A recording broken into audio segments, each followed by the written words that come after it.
Salut, aujourd'hui on continue cette série de vidéos sur si demain je devais recommencer un business à zéro, qu'est-ce que je ferais? L'idée c'est toujours de te partager mes erreurs, ce que j'en ai tiré et ce que maintenant je referais si je devais commencer à zéro. Et aujourd'hui, je vais te parler de la formation et ce que j'aurais fait au niveau de ma propre formation à moi si je devais recommencer à zéro. Avant de t'en dire plus sur le sujet, je t'invite à regarder juste en dessous de cette vidéo ce qu'est mon programme Coaching 360. T'as pas du tout de vidéo à télécharger, juste un descriptif à regarder. Si ça t'intéresse, tu peux postuler. Ça n'engage strictement à rien. Et par contre, tu as un peu plus qu'un email à donner. Maintenant, j'ai envie de te partager, comme promis, ce que je ferais au niveau de ma formation.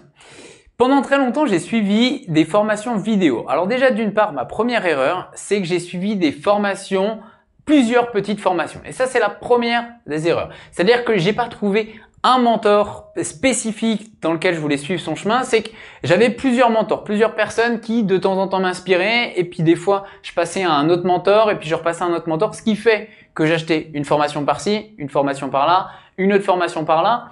Et les discours se mélangeaient finalement. Et c'est normal, ils n'ont pas tous exactement le même discours. Donc dès que j'achetais une formation d'un formateur, il disait pas forcément la même chose et il employait pas forcément la même technique que l'autre formateur. Ce qui fait que la conséquence de ça, ça a été tout simplement que je me suis complètement dispersé. C'est-à-dire que pendant un moment, je me suis dit, je vais exploiter à fond le référencement naturel et écrire plein d'articles pour être bien référencé sur Google. Et puis une autre fois, je me suis dit, non en fait, il faut le jeter sur la publicité sur Facebook, sur les réseaux sociaux.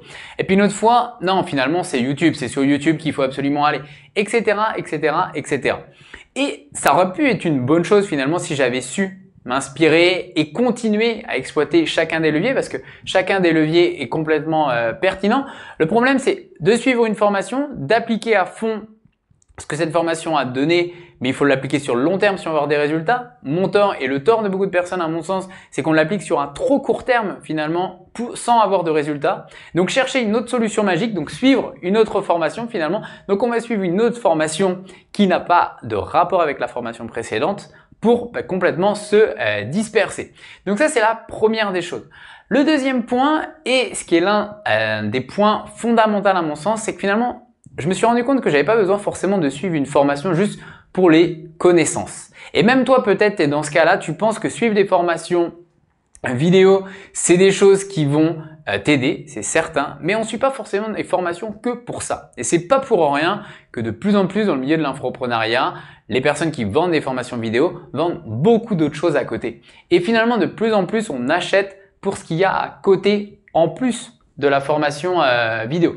Et moi, je sais personnellement que de mon côté, suivre maintenant une formation, je regarde de près si l'entourage va être bien mis en avant. C'est-à-dire si ils vont vraiment mettre en avant la communauté des personnes qui suivent cette formation, si on va vraiment être accompagné personnellement et individuellement par la personne qui a lancé la formation.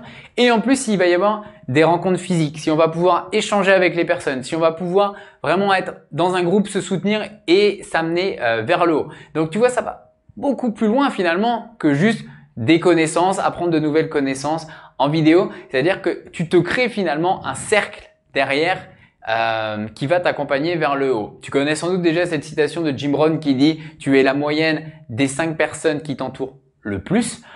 Comme beaucoup de personnes, enfin comme certaines personnes, des fois on n'a pas forcément un entourage qui est dans l'entrepreneuriat.